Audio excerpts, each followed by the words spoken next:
सबसे पहले आप तक पहुँचे तो लाल बटन को दबाना न भूलें और हाँ, बेल आइकन को जरूर दबाएं। JK Yadav Films present JK Yadav Films.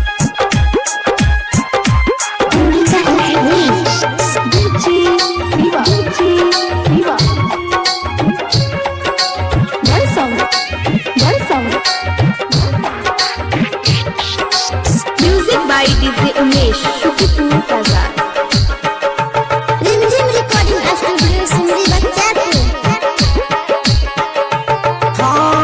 मुखिया के संग में छिनरी खेलरी नाम हसन को मुखिया के संग में छोरी भाई गेले भैया रे मुखिया के संग में छोरी भाई गेले भैया रे बैठ के या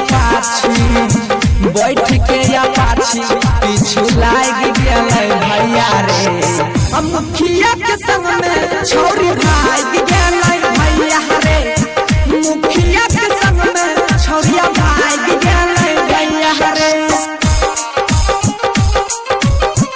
JK Yadav Films. Rimjhim recording studio Simri Bakhtiyarpur. Ambika HD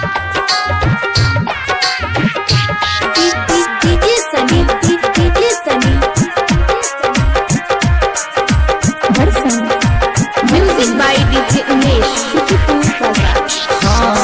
लुसुर फुसुर कर रहे पटुआ के खेत में एकरा संग प्यार भेलै अखरुआ के जेठ में हम जाने रही खेला दुनू में छै भैया रे लुसुर फुसुर कर रहे पटुआ के खेत में एकरा संग प्यार भेलै अखरुआ के जेठ में प्यार वाला भाग एकर प्यार वाला भाग एकर जाई गेल भैया रे मुखिया के संग में छोरी भाग गेल भैया रे मुखिया के संग में छोरिया भाग गेल भैया रे।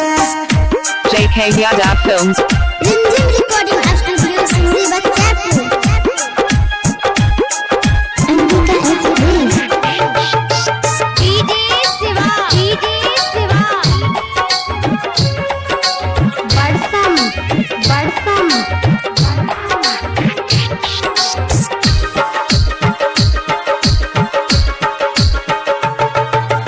Music by DJ Umesh, Shukipur Bazaar.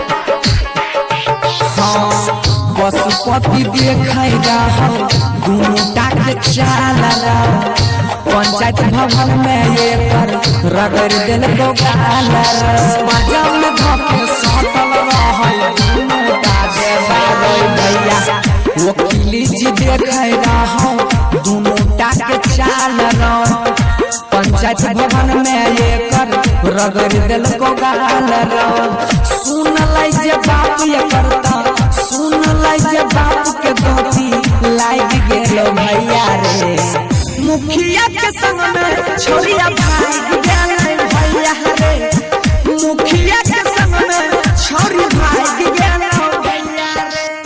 JK Yadav Films.